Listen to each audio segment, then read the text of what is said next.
SF Pizza Fest 2024, was it? Yep. Yeah, I ran into you. I tried your pizza and it was like my favorite. I got to hang out with you, and then 2025 Pizza Fest, you're still making one of my favorite pizzas there. And I'm just like, oh shit, you make some crazy sourdough pizza. What are you making? I'll start off with the Johnny Baguette, which is probably my most popular pizza. It's sausage, you know, sauce, cheese, and then Calabrian chilies and orange zest. This is your wearing oven, 120 volts, and you do New York style with it.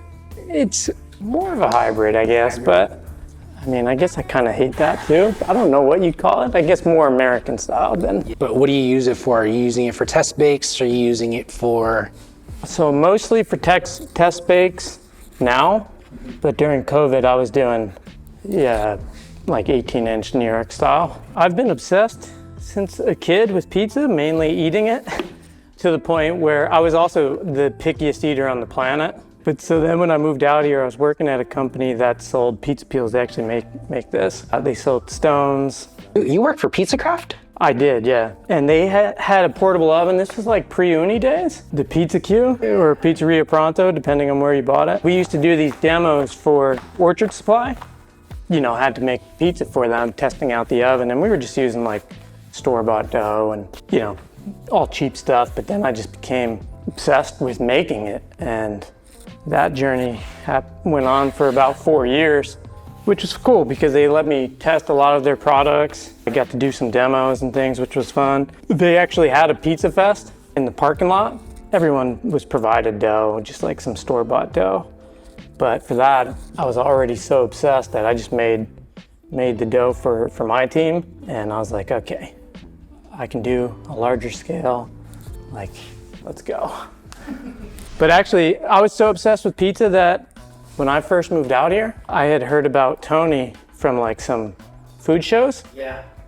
And so I moved here, right, in 2014. And first thing I did was I dropped my bags and went to his restaurant to eat pizza. I swear to God, it's the first thing I ate when I moved out here. And then, you know, once I got into pizza making, you know, Pizza Bible came out, and that kind of led me down, pushing that journey even further. Then I, you know, found Una, and I got obsessed with like sourdough or naturally leavened. I've been doing it so long that it's just what I like, and I like the flavor and all of that. But I remember when I first got into it, I was watching like old videos he had and interviews he did, and was just trying to figure out a way to replicate it. Then I've been doing sourdough ever since, really. It didn't seem like there was a whole lot of resources for sourdough pizza, so as much as like there's great information out there now, I kind of so glad to have had to just learn by failing. Obviously Tony's book gave a great base for like baker's percentages and like figuring all that stuff out. The first year I did it, I was, you know, pretty nervous and just like the scale of it all, but you know, it's easy to be very nervous about it. You're making the pizza that you're making because you have your oven, you have your team. It's just another pop-up. It's just another pop-up. And I think you kind of have to go into it with that mentality. It all went great, and what I ended up just kind of telling myself is, I've done bigger events, but it just seemed like another type of scale, or at least exposure. You know, I gave a speech to my team that was helping me. It was like, hey, there's tons of pizzerias here. Like, a lot of them don't know who we are.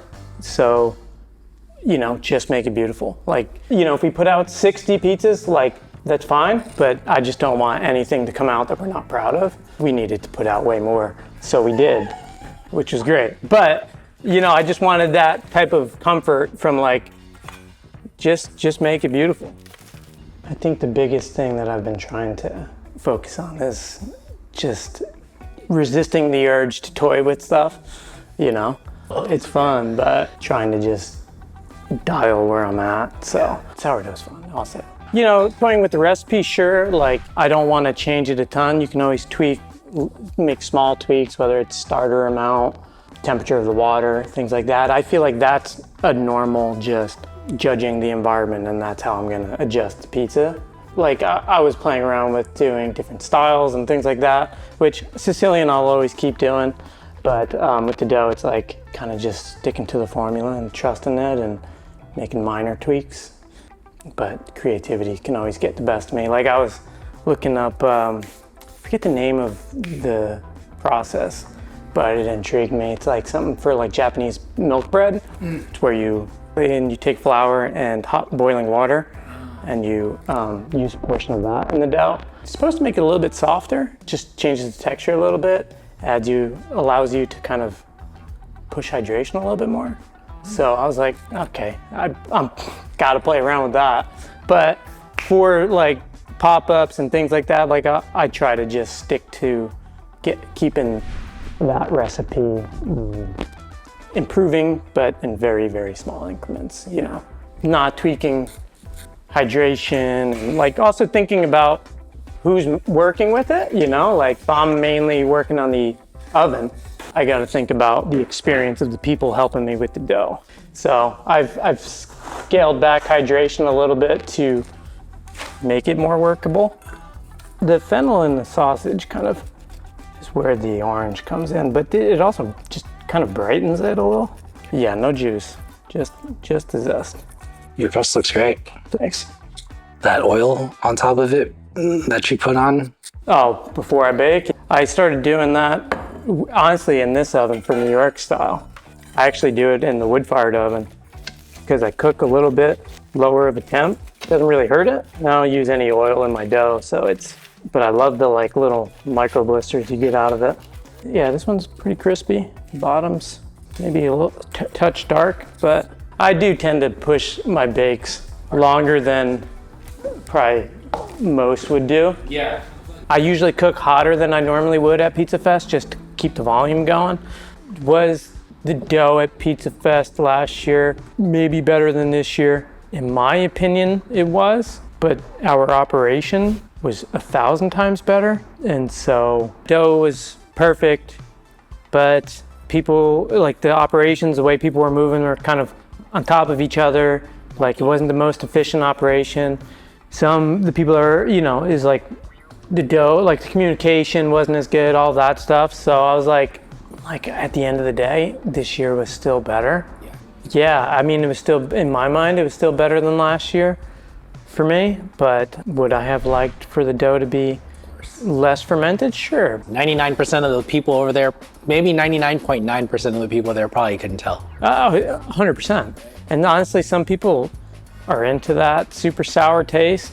And it wasn't super. I mean, maybe that last tray at the end there was. But definitely more prominent. Like I don't feel like when I eat this, it's another flavor attached to what's on top. If your dough's like got so much going on, then, you know, it might conflict with what you're putting on top of it. Are you running a pizzeria in this day and age? If so, your cheese costs are probably killing your margins.